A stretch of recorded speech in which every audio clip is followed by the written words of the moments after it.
Hey guys, I'm Brycen with Trick Tools here, and we have Victor with us from Icengineworks. We're going to be working on a pretty cool project today to show you guys how to use their nominal pipe series of modeling blocks to build a custom turbo manifold. So Victor's going to help walk us through the steps on how to make this happen. We're going to be using cast pipe elbows, and Victor, if you could explain to us a little bit about the materials we're going to be using and maybe the difference between what nominal pipe is to tubing sizes. So yes, thank you for having us over. So mainly for us, Icengineworks, we've been developing tools to design and fabricate exhaust systems. We started with headers for naturally aspirated engines, and now we're switching to turbo manifolds that generally use a different type of material. So I wanted, first of all, Brycen, to make a difference between the material. Normally for natural aspirated engines, we use tubing, which is typically called thin wall tubing, which is a straight tube just bent on a bending shoe. And that's very different from what we're going to use for the nominal pipe series, which is what is typically called pipe elbows. These are measured in a system called NPS, nominal pipe size, which means it does not reflect, the size does not reflect the actual measurement. This is very important because in the case of tubing, if this is 1/3 specification, it will measure 1/3 like this one. But if this one is, in this case, this is a 1.5 NPS, it actually measures 1.9 inches. And this is very important because what we want is people not to get confused, especially when ordering parts, that it doesn't come up what they expect simply by being bigger or smaller. So again, in this case, this is 1.5 nominal pipe, but it measures close to 1.9 inches. In the case of this project, particularly we're going to work on, we're going to use an LS mock-up engine. LS engines happen to have round exhaust ports, which facilitates the initial installation. So 1.9 is very close to 1/7/8 tubing, so we're using actually 1/7/8 flange that we just opened up a little bit to be able to fit the tubes inside. So other than that, I think we're ready to work this project. yeah. So in order to build this, we're going to be using the Icengineworks modeling blocks. So Victor, I don't know if you want to step over here, maybe explain to us a little bit about the modeling kits and what may be included in the different kits from there. yes.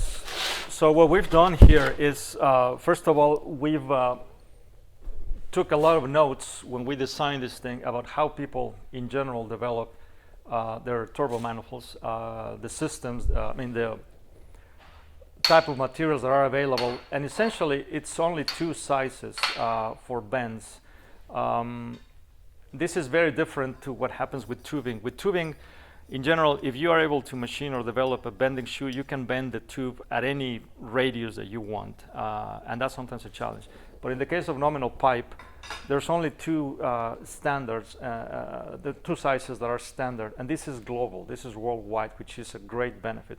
The first one, the super tight elbow, this is specified as 1D, 1 times the diameter, that's the centerline radius. And that, in this case, it really applies to the nominal size. So this radius here will measure 1.5 inches, which is super tight. You will never be able to do this on tubing because simply the tubing, it will be stretched too much and it will break, it will crack. In the case of these, the way these are manufactured, it allows a perfectly smooth wall thickness all around, which makes them ideal for turbocharged applications. So this one is called short radius, it's 1D, and this is called a long radius, which is equivalent to 1.5 diameters. So again, 1.5 diameters times the diameter, which is 1.5, will give you a measurement of 2.25 centerline radius. So 2.25 centerline radius, 1.5 centerline radius. So what we did when we developed our system, we created 3 different shapes, which are the ones we're showing here. The first shape is the straight, the second shape is the short radius, and the third shape is the long radius. So we have, for the straight sections, we have 2 sizes of blocks. We have a block that is 1 inch exactly at the center line, and then we have another one that is half an inch, and we call this a trimmer. It just simply allows you to create, fill in gaps when you're actually modeling. We'll see that later. And they just click together. This is exactly 1.5 inches in length. So those are the first two shapes. The second shape applies to the short radius. And what we've done in the NP series is something new for the industry, we hope, and it's going to be a game changer. Because traditionally, the challenge of building a turbo manifold is routing the whole thing, which we'll be doing here. But in its complications, sometimes what ends up happening, we lose track of certain important features like length, or how to build it, or the welding sequence. So what we've done is create two shapes that are essentially, one addresses a main idea, which is just degrees. So we have one block that is 30 degrees, and then we can create a perfect 90 with it.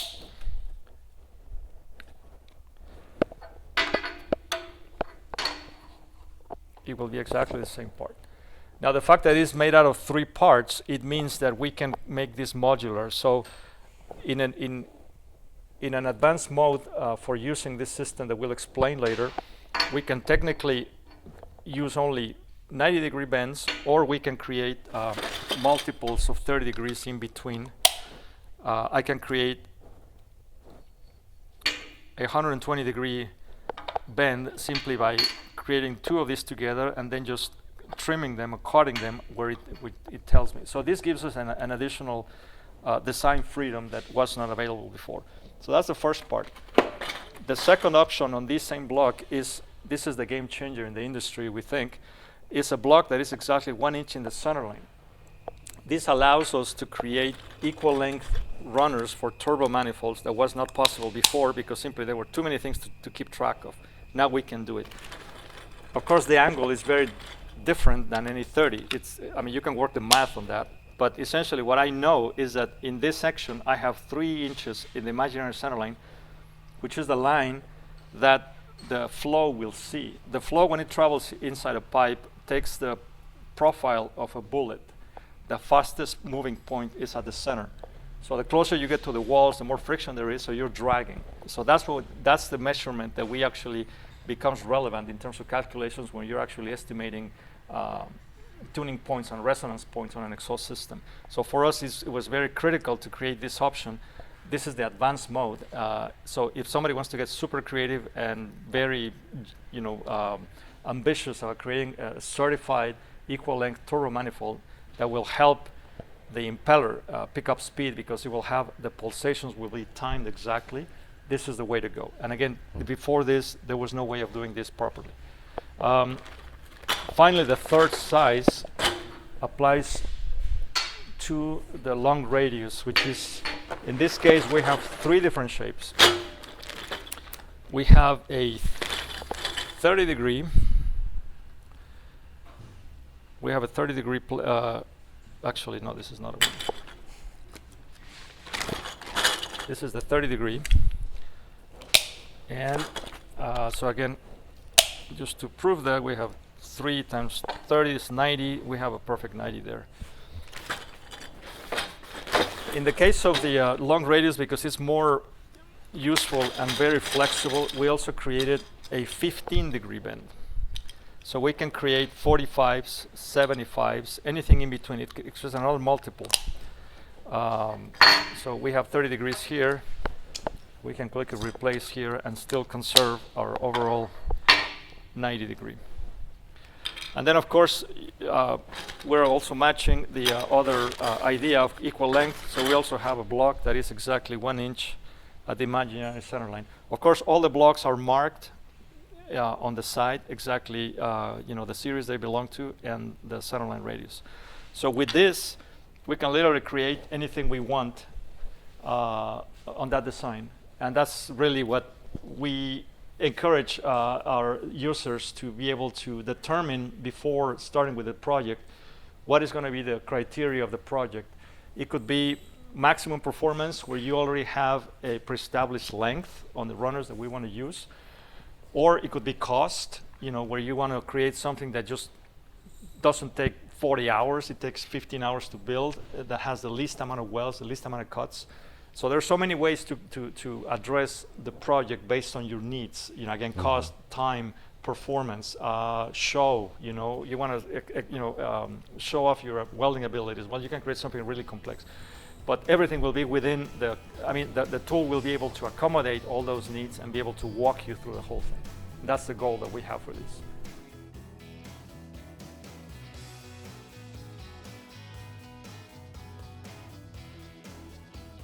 All right, so we've opened up the modeling kit. We've got the blocks all laid out here. We're ready to start modeling up here. Victor, why don't you explain to us a little bit about what else is in the kit as far as the instructions and then the other sheets you have. Okay, so the kit includes obviously blocks. It also comes with a leaflet instructions. It's a manual. It's not a leaflet, it's actually a booklet. It explains the whole philosophy behind it. It also explains how to work the system. And very important, it includes the instructions how to work the different modes, as we talked earlier, from a simple design mode, which essentially entails just using the pipes as they come, not modifying anything about them, only connecting them with straights. That's the easiest way to use the system. The next level would be the advanced design, where we actually start not just cutting straights, but also cutting creating different angles out of 90s. And finally, the super advanced mode, which we call equal length mode. That's the one where we use only blocks that are 1 inch in the centerline. And then we're definitely modifying the pipes elbows heavily. So there's also an instruction on how to cut it, and obviously welding. Welding is just, goes back to standard welding practices. We don't really touch much on that. This is also included. It's a pad of 25 pages of what we call a control sheet. This is really the brains of the whole project. This thing, once we create our model, not only will tell you what we need as far as building it in terms of materials, but also you can keep track of how many cuts and how many welds we need to develop. And this is key important, because it's super important, because an elbow naturally has a cost, but also does a cut and a weld. If we have too many cuts, too many welds, no matter how much we save on an elbow, it will put us on a difficult position. So we want to maximize and make it be as efficient, not only in the material, but also in our labor. This will allow us to control that. Once we have a certain shape, we will very easily analyze it based on all these key markings on the blocks. We will able to create the specific control sheet for this project, and then we will be able to evaluate if it's a go or not. If it's too complicated, too expensive, maybe we need to break it and do it again, or find a different way. This is really the power of this system. It allows you to explore without really committing other than time, and it's not really even an expense because for every time you're actually playing with the blocks, we are learning, we are acquiring new ways of doing it and becoming better at it. So we've seen almost miraculous improvements with many clients. The difference between their first project to the fourth project is night and day, that in other ways would have taken years and untold amount of scrap. So anyway, let's jump on that and start using. Yeah, so just as a recap, basically, essentially, the whole point of the kit really is to be able to build and model your header or manifold, and then map it out before you even buy materials. That way you can tell exactly what materials you need, order exactly what you need. You're not wasting material at that point, and you can just be buying per job, per project, exactly what you need in materials to be able to maximize your profit and really get the most out of the project that you're working on. So at this point we can start modeling it up. And exactly. The whole goal is to remove uncertainty. So let's, as I said, let's pick a point and then start working it out.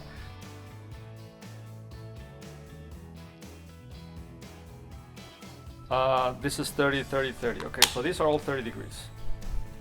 So this creates a natural 90.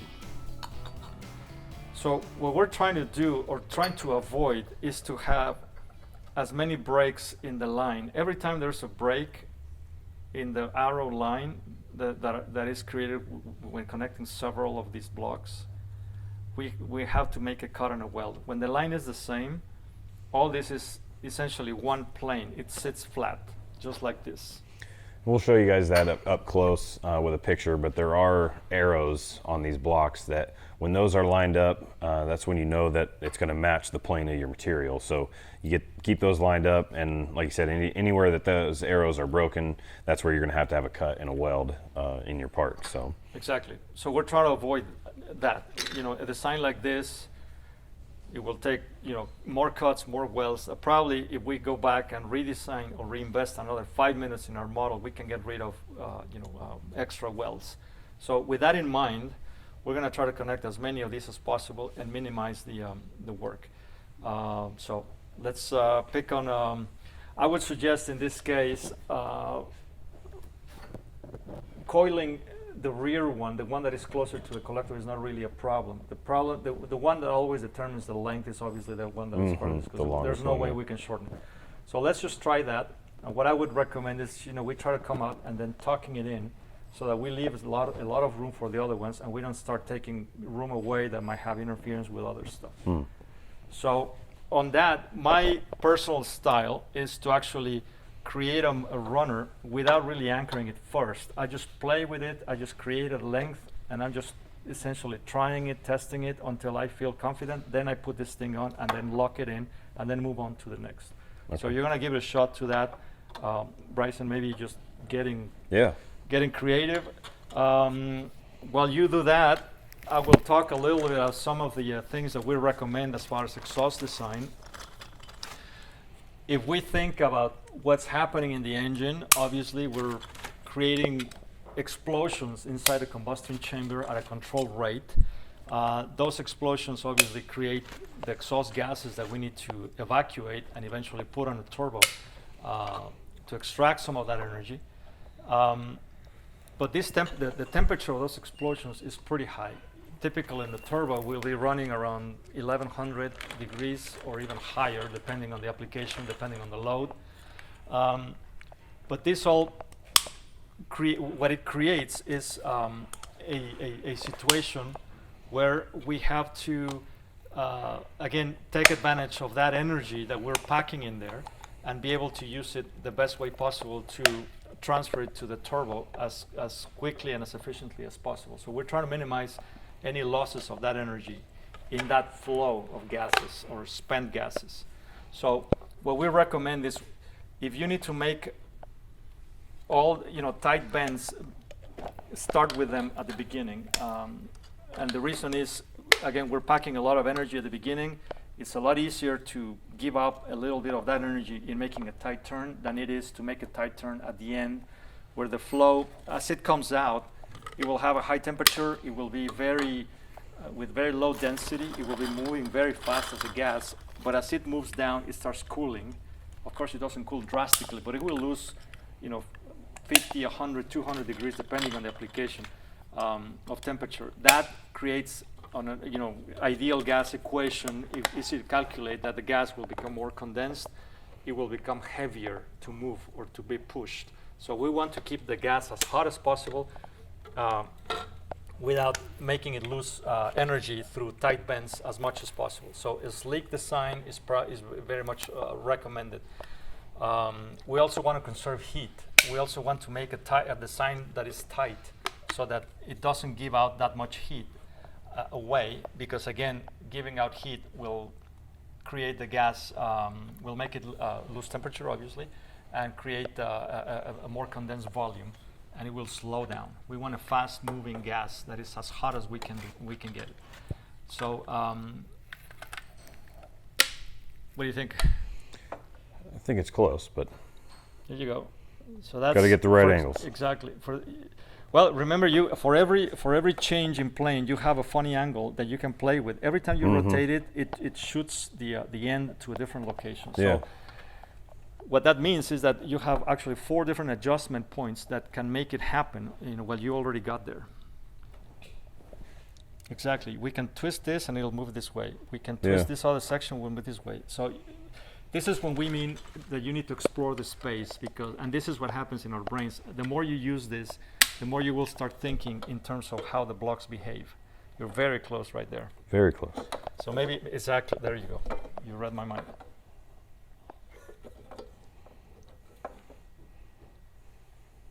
I feel like I need this to come down a little more.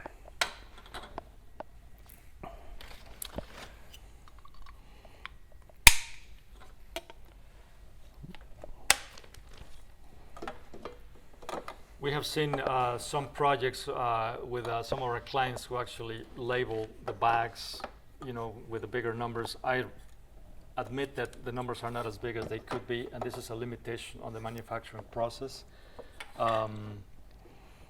Simply just to have a quick reach at a bag. That's where you probably use your trimmer. Yep.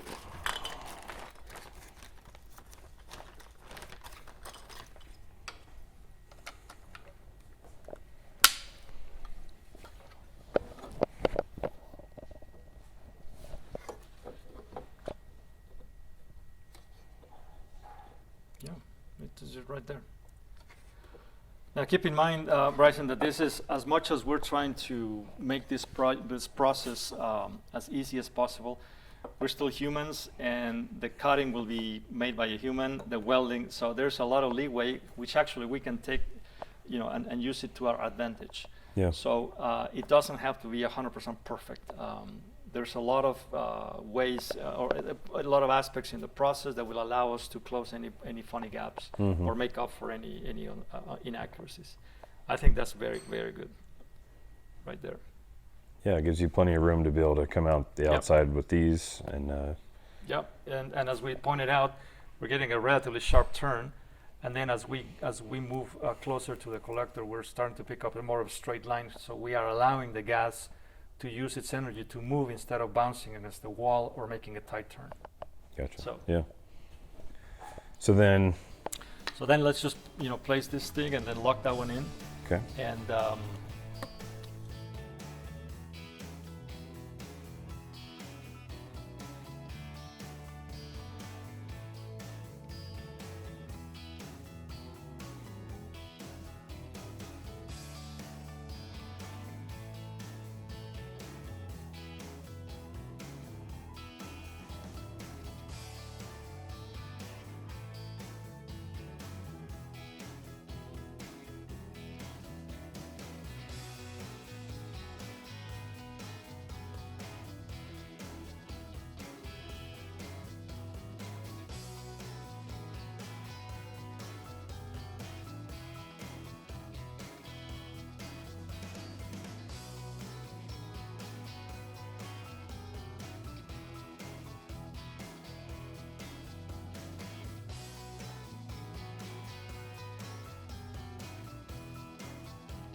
all right, so we have a whole manifold here modeled up with the NPS series. So now we're going to show you guys what it takes to convert each one of the primaries to actual parts. So we're going to be working with this main tube here. So Victor, if you give us a little bit of explanation on what the next step is. okay. So what Brycen has done here, he's worked actually the stage 1 of our system, which is the modeling and the design. So before going to stage 2, which is turning this into metal by cutting and trimming these parts, we're going to analyze this first so we can create our project document, which is our control sheets.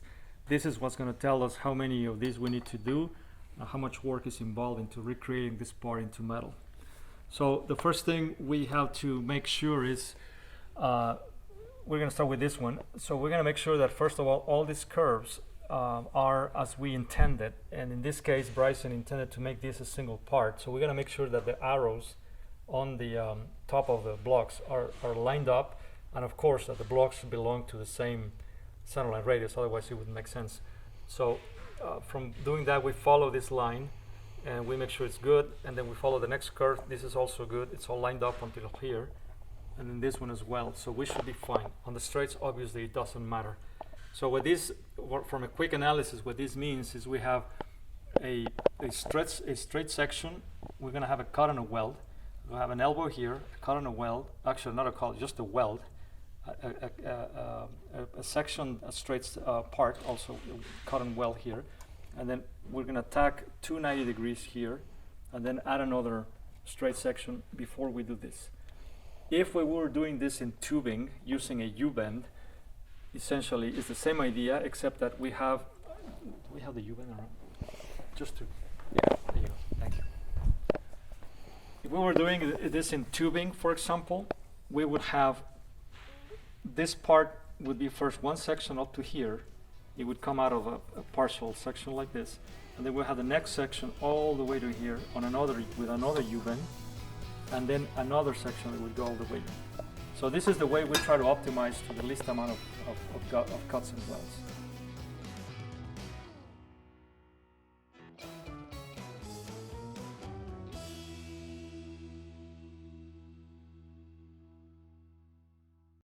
So the first thing, we're going to start filling out the control sheet for this specific project. We recommend that we label or name each cylinder by a number so that we don't get it mixed up. In this case, I would recommend doing this cylinder 1, 2, 3, and 4. So the first one we're going to do is cylinder 4. So any section on it will start with the number 4. And then the sections themselves, I like to call them by letters. So we got a 4A, a 4B, 4C section anyway, and so on. So on the first one, what we're going to do is fill out these forms to represent exactly the partial sections of the whole runner. We have two different radius, short and long, and then we have within each one we have two different modes.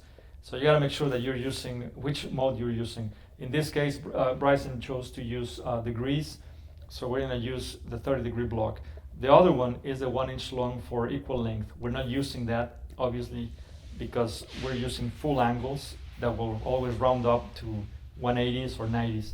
In the case of the inch-long blocks, because of the weird angles to be able to guarantee equal length, we end up with funny angles. So let's start. We're going to start filling out this section, 30 degrees. So our first section to cut, we're going to add what we already added, which is the starter tube, which is 1/2 inch long, to the first inch. So we get the first section is a total of 1.5 inches long. So we're going to go to our first space, and we're essentially going to block 1 inch. The long lines are 1 inch. The half lines represent 1/2 inch long. So we have 1 inch and 1/2 inch. So we're going to go up to here. We like to color these also to not get too mixed up with different numbers by the time this starts getting crowded. So all this is section 4A.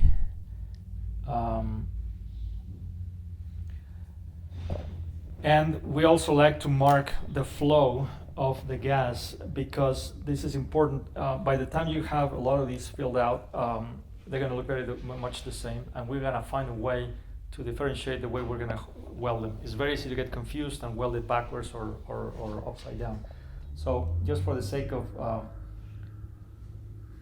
completeness, we're going to put a flow direction on this part, even though it's straight, and it doesn't matter. So we got the first one up out. The second one is a perfect 90, because we're using full degrees. So we don't really have to cut these. We just go to just to choose a full 90.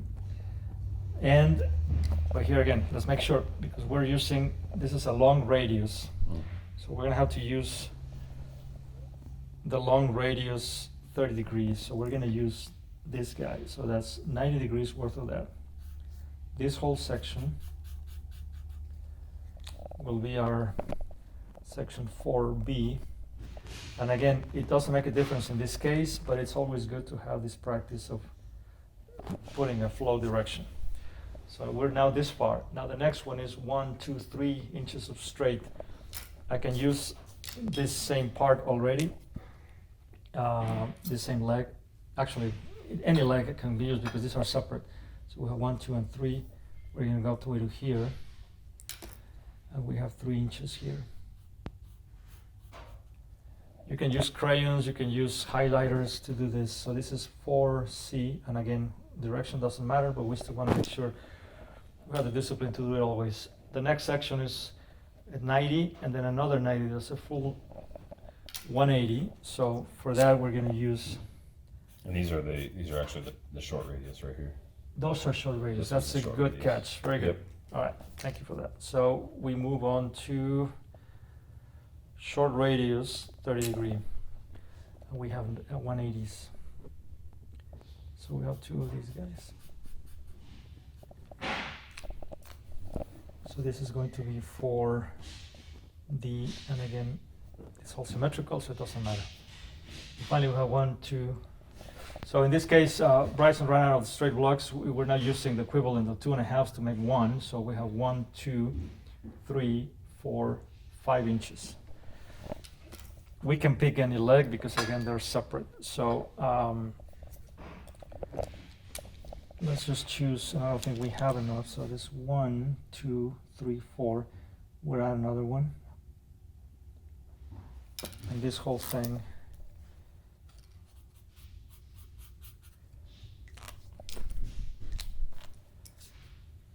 This is 4E, that is 5 inches long.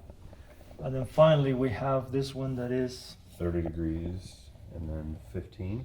30 and So 15, so we got 45. With we got a 1/2 inch straight, but we need a little bit extra based on the collector placement. Okay, so. and that's a long radius, right? Correct. Okay, so long radius, 45 degree. So let's pick another color. So we have, this is 45 degrees to here.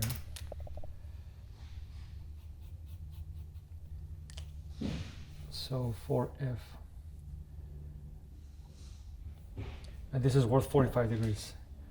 Yep. And then the little extra is, there's no straight, right? It's just simply, Well, there's a 1/2 inch straight and then okay. probably another. We're going to estimate that to 3/4 if we need to. In these cases, what we're going to suggest later on in the tacking is that we cut this part and then we tack this section that can be more easily trimmed in a bandsaw. Mm-hmm.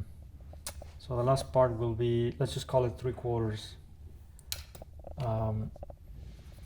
And again, this is the trimming that is necessary because simply we're trying to be as exact as possible, but not perfect. Mm-hmm. FG. So from this, the idea that we do this for all of them, we create as many pages as we require, and what this will start telling us is that for every color section, we can determine how many of these we will need, and then in the case, for example, on this one that is a full 90 degree parts, we don't need to cut anything on them. So all we need is connections or welds. Mm-hmm. But we do have on the straights, we will have cuts. For every straight we have one cut, we have another cut here because we will be sectioning these. So again, we can, from here we will estimate the number of parts. So in this case, we need, on the short radius, we need 1, 2, we need 2 elbows. Those will have a cost. Then the long radius, we will have 1, and then this is so we'll have the equivalent of 2. It's 1.5 really, but we'll buy 2. And then we'll have on the straight, we'll have 1.5, a little bit more than a half, so let's just make it a whole inch, 2.5. and then we have 3, that's 5.5, and then we have 5, that's 10. So that's around 12, let's just say 12 inches or 1 foot of straight. Again, that's another cost. Then we can get into how many cuts do we need to make. We know we have to make 1 cut here, 1 cut there, another one here, another one there, so that's 4, and then another one here, so that's 5 cuts. 5 cuts that also have a cost. And then finally, how many welds? This first section is 1, but we're gonna have to make a weld here to the flange, so that's 1. Then we have another weld here, 2, 3, 4, 5, 6, 7, 8, 9. So we need 9 welds. And again, this has a cost. So the whole point of doing this exercise that took us literally 4 minutes to analyze this thing is coming up with a final cost for the whole thing. And here we will evaluate if the amount of investment in parts is reasonable, if the number of cuts is not too crazy, if the number of welds is not too crazy. If any of these we don't like, then we can go back and redesign or rearrange it to try to minimize or reduce this number. That's really what is tremendously powerful for these things, because in the past we used to do this by hand using real material, and it would take us 3 or 4 hours to get to this point. And if we didn't like it, we had to start all over again. Now, as I said, in a matter of minutes, we can do, go through this exercise and determine if this is a go or we need to redo it. Yeah. So at this point, we're ready to start ordering parts and starting to work. So let's get the parts and get moving.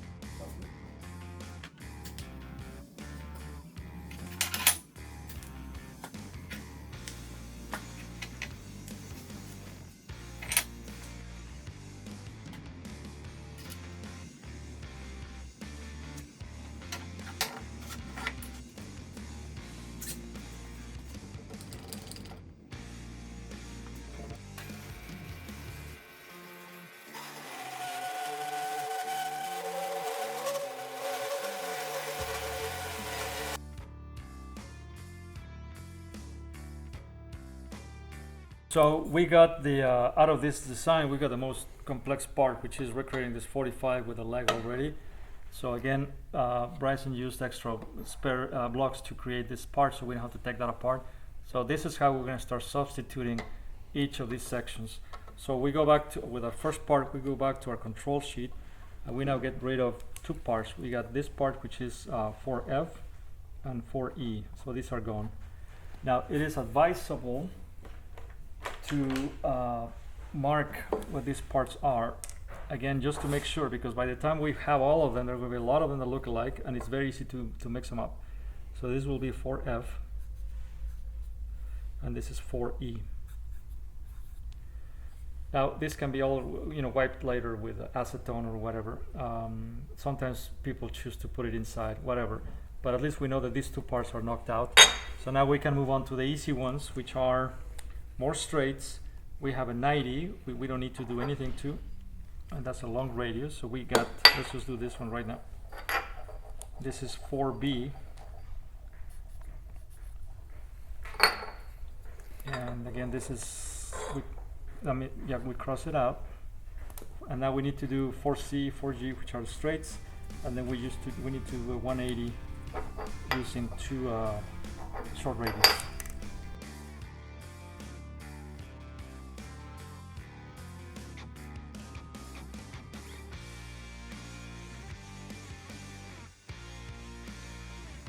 Now we have all the parts. Brycen just completed tacking this. So we're gonna do a quick inventory. We have 4F, 4E already there. We have 4B. Then we have 4G, which is the thin one. 4G. And then we move on to 4A, which is this one. And then 4C, and I'm forgetting to cross this out here, so this is done, this is done, and then finally 4D, which is the 180. Okay, so now we're in a position to start actually replacing and then building these things, but very quickly, just to show the precision of these, We have that equivalent. We have this part. We have now this one here. So literally, also almost by magic, the whole manifold is starting just evolving in front of us. So we start now attacking. So we're going to be substituting section by section. Obviously, because we have a little bit of a gap here that needs to be trimmed, I suggest we're going to start with the solid part that is easier to control. So what we're going to do is remove these, break the tack, so we can now substitute it with the actual equivalent section.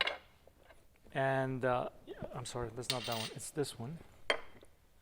And to make it even easier, so we don't have to fumble with another joint, I would suggest that we tack this together. So we bring this whole thing together. And we also tack, that's straight either to here or to there. It doesn't really matter. So the less parts we need to fumble with, the easier it is to do the tack welding. Because now we only have to deal with only one motion.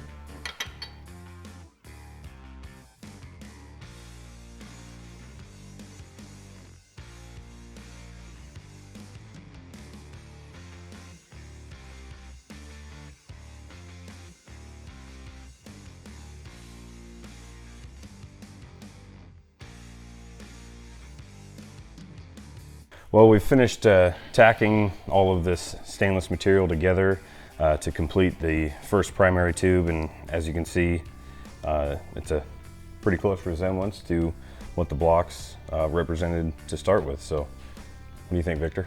In your words, what do you think? I mean, a lot of corrections, a lot of hiccups to fix? I don't think so. I think it's pretty straightforward. Very straightforward. You know, the fact that you ended up with this, what we can call scrap, but it's not scrap, it's leftovers. This might be scrap, but this is a perfectly usable angle that can be pretty much tacked to a straight and then be used again in any of the future or any other of the upcoming runners. So I think it's pretty much, you just showed essentially the whole process. What is left over is now repeating the same steps through the other three runners, and then after that is just following standard welding procedures for manifolds, which would entail breaking the tacks, welding this on the side, and then bringing them back once they're all welded, so you don't have to be playing with different positions on the welder, and then that's it. Working your welding sequence, in other words. But other than that, I think that's pretty much it. I mean, it's as simple as that. I think the goal is we accomplished it. It's just to simplify a process that otherwise would look impossible. And we've done it, as I like to tell people, very calm, very relaxed. We're not throwing wrenches to the wall. We're not using bad language, foul language, because simply we are just enjoying the process, Correct, yep. Well, if you're interested in the NP series of Icengineworks products, give us a call, visit our website at Trick-Tools.com, and we can answer any further questions you might have. And hopefully you get to enjoy the pleasure of getting to build a set of headers or turbo manifold, something like that. So again, check out our website, give us a call, and subscribe to our YouTube channel for more videos on high performance tools for the fabricator.